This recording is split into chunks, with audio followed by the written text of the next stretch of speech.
Hola chicos, ¿cómo están? Soy Tarek Serpa, bienvenidos a mi canal de YouTube. En el día de hoy les voy a hablar sobre todo lo que corresponde a Stress Index.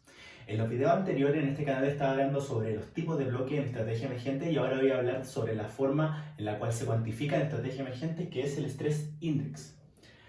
Ahora, vamos a ir punto por punto desglosando sobre qué es, vamos a compararlo versus otro método de cuantificación muy conocido que son la serie efectiva y también vamos a ver cómo se aplica.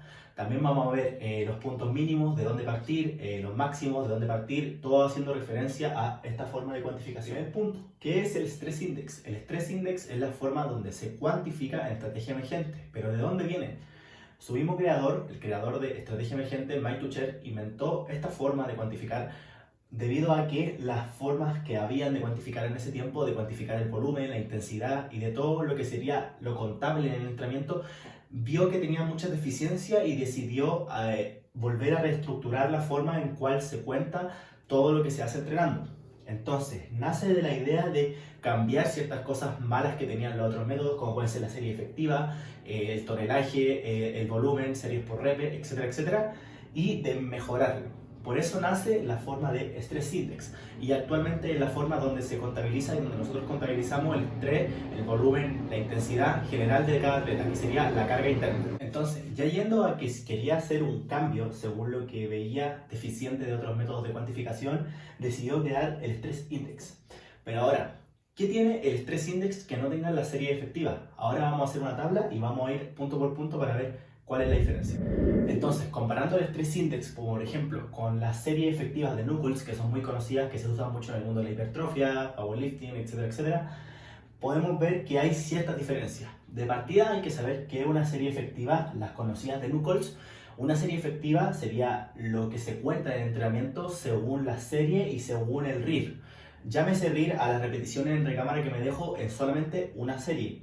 Entonces, las series efectivas de Knuckles tenían la particularidad de que se contaba de RIR 4 hacia arriba, RIR 4, RIR 3, RIR 2, RIR 1, hasta RIR 0, que sería el fallo, se contaba de la misma forma. O sea, que por ejemplo, una serie con RIR 4, que sería con 4 repeticiones en recámara, contaba de la misma forma que contaba una serie de RIR 0, que sería una serie del fallo. Entonces, ¿qué hizo Mike Tuchel? Dijo, no puede ser que una serie con un RIR 4, que sería una serie mucho más ligera que una serie con RIR 0, cuenten igual porque no genera el mismo estrés a nivel central, a nivel periférico, a todos los niveles, etcétera, etcétera. Entonces llegó y propuso la serie con Stress Index. Entonces, por ejemplo, en un caso hipotético de que yo tenga dos series en mi entrenamiento con RIR 2, equivaldría a 2 puntos, yendo en el caso de que sea un RP8 o un RIR 2. Tendría un equivalente de 2 porque el RIR 2 en estrategia emergente, en el Stress Index, tiene un coeficiente de 1 punto de Stress Index. Entonces, si tengo dos series con RIR 2, serían 2 puntos. Y así sucesivamente ir sumando según las series que tenga. Ya tenga series de RIR 3, RIR 4, RIR 2, RIR 1, serie al fallo, etcétera, etcétera.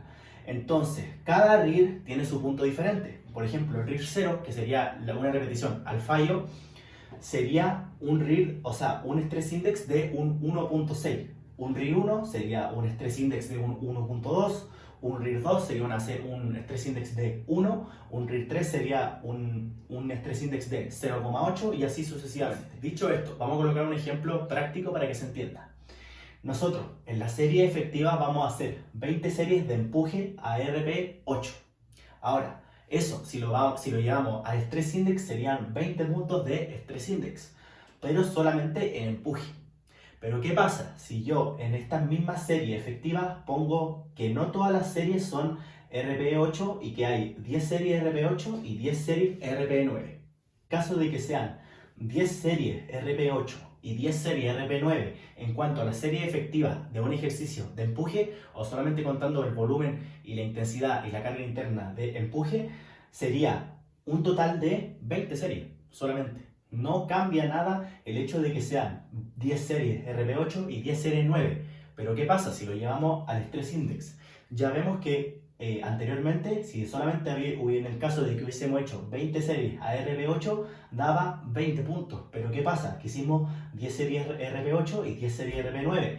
Entonces automáticamente sube a 22 puntos de Stress Index.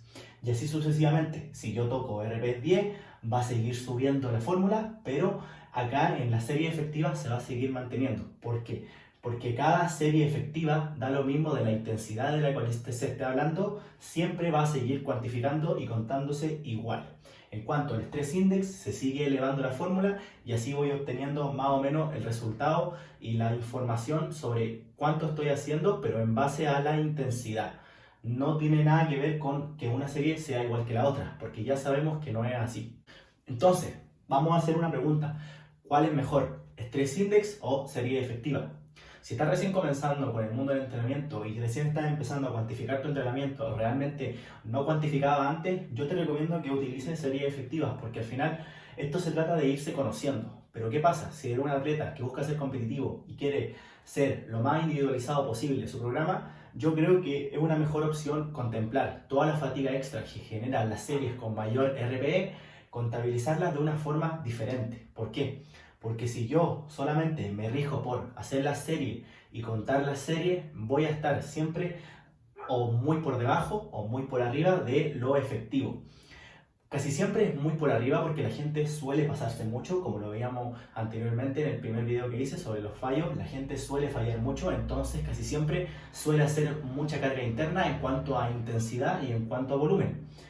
Ahora, ¿qué pasa? Que yo aquí con los Stress Index voy a estar regulando todas las series que sean con un RPE mayor o con un RIR menor. Ya sea RIR 1 se cuenta diferente, sea RIR 2 se cuenta diferente. Entonces, si tu objetivo es ser competitivo y quieres cuantificar al máximo y quieres maximizar tu entrenamiento, yo te recomiendo que utilices Stress Index. Ya pasando por el último punto, vamos al lado práctico. ¿Cómo se aplica el Stress Index? Ya sabemos más o menos qué es el Stress Index, cuál es su fórmula, etcétera, etcétera.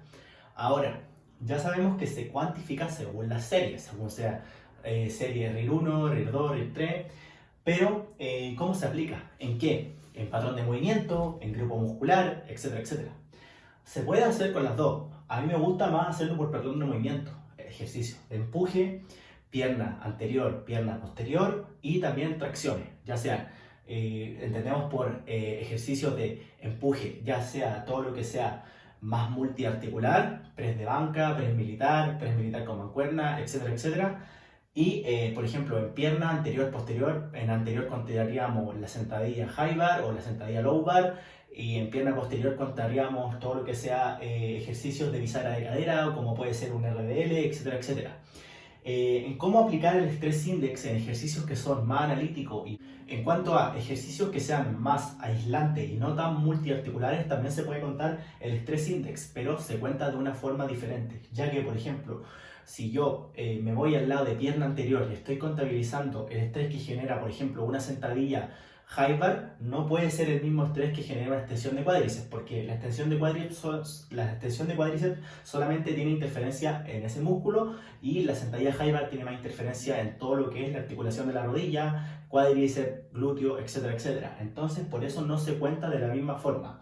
Si quieren saber cómo cuantificamos nosotros el Stress Index en los ejercicios más analíticos, voy a hacer un video hablando sobre eso. Ahora, como decía, puede contarse por patrón de movimiento o por grupo muscular. Ya sabemos que por patrón de movimiento va a ser empuje, tirón y también pierna. Pierna la separamos por anterior y posterior, y tirón serían todo lo que sea tirón o tracción. Llámese tracción, o sea, tracciones verticales, dominadas, pull-ups, o tracciones horizontales como pueden ser cualquier tipo de remo.